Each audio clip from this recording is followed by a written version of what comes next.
Hay dos preguntas claves que creo se lo hacen todos los separados, al menos en especial a los que atiendo por WhatsApp en la consejería. La primera de ellas es saber si Dios va a restaurar mi matrimonio. Y la segunda, ¿será que vale la pena luchar por mi matrimonio? Pero esas dos preguntas también dejan ver quién es la persona y el nivel de duda y desconfianza que tiene sobre su proceso y sobre el poder de Dios de lo que puede hacer en esta situación. Y estudiando el libro de Números, que es como volverse a leer el Éxodo con otros detalles, encuentra uno pruebas de cómo es el plan de salvación y restauración que Dios tiene para un pueblo o para un matrimonio o una persona. Y el reto que lleva a lidiar con una mente que está llena de temor y es necia porque precisamente tiene una mentalidad de esclavo. Y como contexto quiero que estudien el capítulo 13 del libro de Números. Y en ese libro comienza donde Dios le dice a Moisés que escoja a un príncipe de cada tribu, que serían 12, y los envía a reconocer la tierra que les va a dar, la tierra de Canaán, esa que fluye leche y miel. Pero aquí empieza un dato interesante,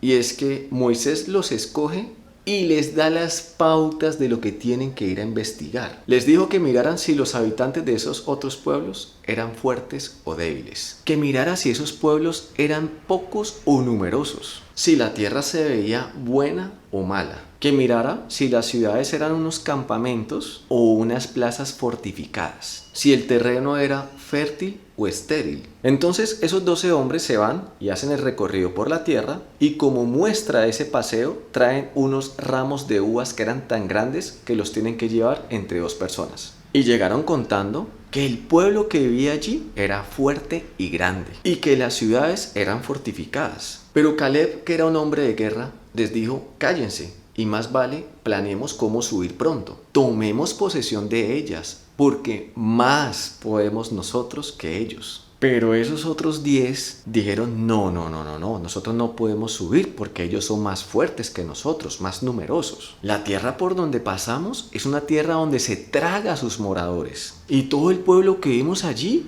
era grande en estatura. También vimos allí gigantes, hijos de Anac, y éramos nosotros a nuestro parecer como unas langostas. Y así mismo les parecía a ellos. Entonces ahí tenemos varias partes claves donde el Señor me mostraba el mensaje que les podía compartir. Pero yo también quiero que tú le ores al Espíritu Santo y que cuando leas ese capítulo nos compartas en los comentarios qué te mostró a ti el Espíritu Santo. Porque el Espíritu Santo nos habla a todos, y entre todos podemos construir, enriquecernos de ese conocimiento del Espíritu Santo por cada uno de los hermanos que somos la iglesia de Cristo, a través de la cual el Señor nos da ese alimento de palabra para que todos nos edifiquemos. Me encantaría leer los comentarios de lo que el Espíritu Santo les reveló a ustedes. Entonces yo les quiero compartir lo que para mí el Señor me dio como una edificación. Y es que pude ver que Dios le dijo a Moisés que escogiera 12 hombres, pero no les dijo, además de ir y verificar la tierra prometida, qué aspectos tenían que ir a mirar. El que les dijo a ellos lo que tenían que ir a buscar fue Moisés. Y Moisés, sabiendo que esa era la tierra prometida donde brotaba leche y miel, les dijo a ellos que miraran si esa tierra era fértil o estéril, si esa tierra era buena o mala, si esos pueblos que habitaban eran fuertes o débiles, o habitaban en campamentos o plazas fortificadas. Entonces yo me pregunto, ¿para qué Moisés les pidió a ellos que hicieran una lista de las amenazas? Si ya Dios había dicho que esa tierra era Él quien se las iba a dar. Y el Señor siempre había dicho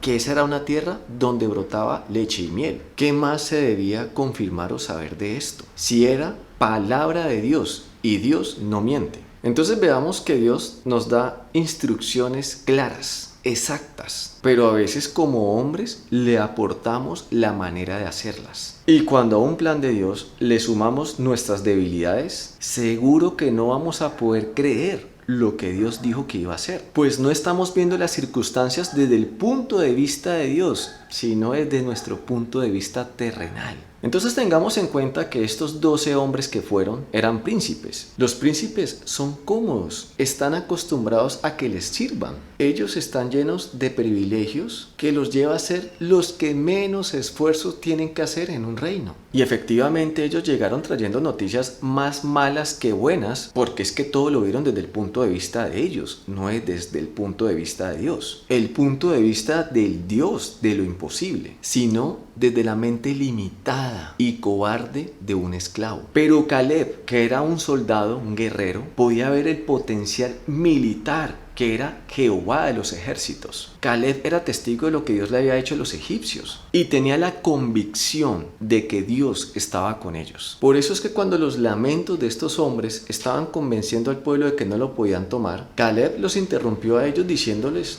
tomémoslo, porque más podemos nosotros que tenemos a Dios que ellos que no lo tienen. En otras palabras dijo: en Cristo todo lo puedo. Pero fue silenciado por las voces de temor y cobardía. El pueblo ha sido contagiado de ese temor y esa cobardía de sus príncipes, y por eso les quedó más fácil ponerse a hablar mal de la tierra prometida. Aquí hay un punto que tomemos nota mental porque es muy importante. Proverbios 11:14: donde no hay buen consejo, el pueblo cae, pero en la abundancia de consejeros está la victoria. Esto de la abundancia de consejeros a veces está muy mal interpretado, porque la gente piensa que los consejeros son el perro y el gato. En otras palabras, contar con opiniones de personas que no fluyen en el Espíritu de Dios. Y esto es un error muy común porque en el momento de la desesperación estamos buscando a alguien con quien desahogarnos o alguien que me dé la solución.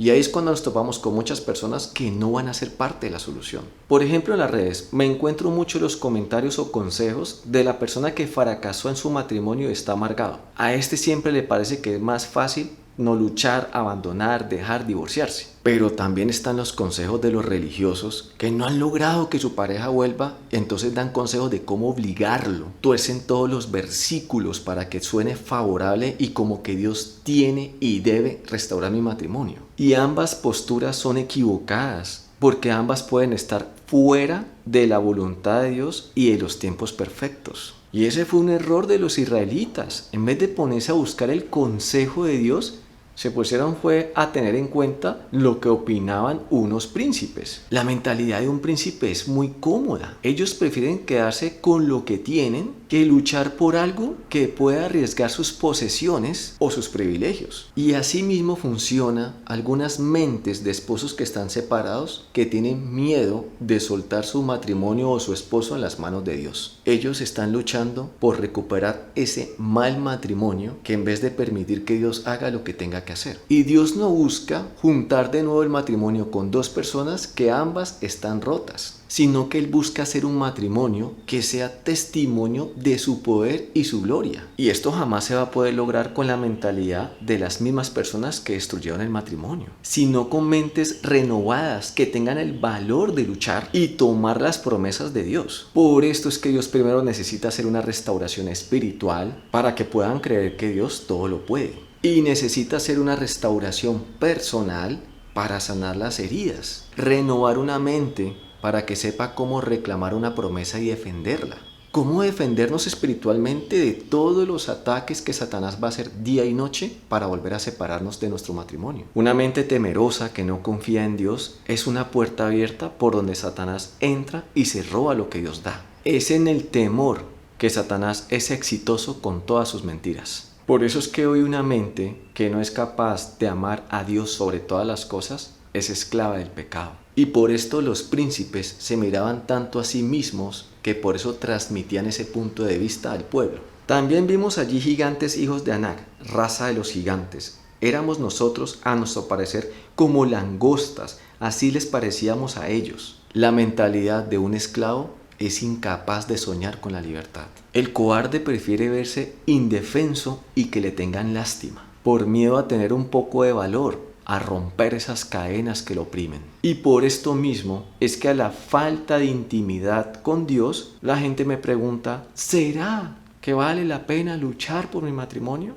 ¿Será que Dios quiere restaurar mi matrimonio? Así de vencida y lejos de Dios está una mente que hace una pregunta de esas a un desconocido. Y que uno necesite que otro que no vive mi matrimonio ni ama me dé las fuerzas para que yo luche por algo que es mío. ¿Qué pasa con esa mentalidad? Con esa mentalidad, ¿con qué fuerzas será que lo va a defender cuando Satanás quiera volverlo a destruir? El que no sea capaz de luchar y conquistar su tierra, tampoco va a ser capaz de defenderla y no dejársela quitar. Por esto es que Dios no nos quiere entregar un pescado, sino que nos quiere enseñar a pescar. Pero solamente está en esa intimidad con Dios que le vas a creer que Él puede restaurar un matrimonio. Y el día que te lo devuelva, vas a tener la capacidad de mantenerlo en bendición. De lo contrario, el temor nos lleva a entregarle de rodillas y en bandeja de plata nuestro matrimonio a Satanás. Y no olvidemos que Dios conoce nuestras vidas como si fueran una película. Sabe cómo van a comenzar, cómo van a cursar y cómo terminan. Dios sabía que esos príncipes no se merecían esa tierra y por eso a ellos no se las dio. Y tuvo que dejar los 40 años castigados en el desierto para que muriera toda esa generación y naciera una nueva que le sirviera a Josué y a Caleb para ir a reclamar esa tierra. En definitiva, las promesas de Dios son para los valientes que quieren creerlas y hacerlas realidad. Y no es más. Recuerda que si necesitas una llamada para consejería, ahí la puedes pedir. Y si quieres compartir, dale me gusta y dejarme en los comentarios qué te mostró el Espíritu Santo de este capítulo. Para todos va a ser de mucha bendición. Dios te bendiga.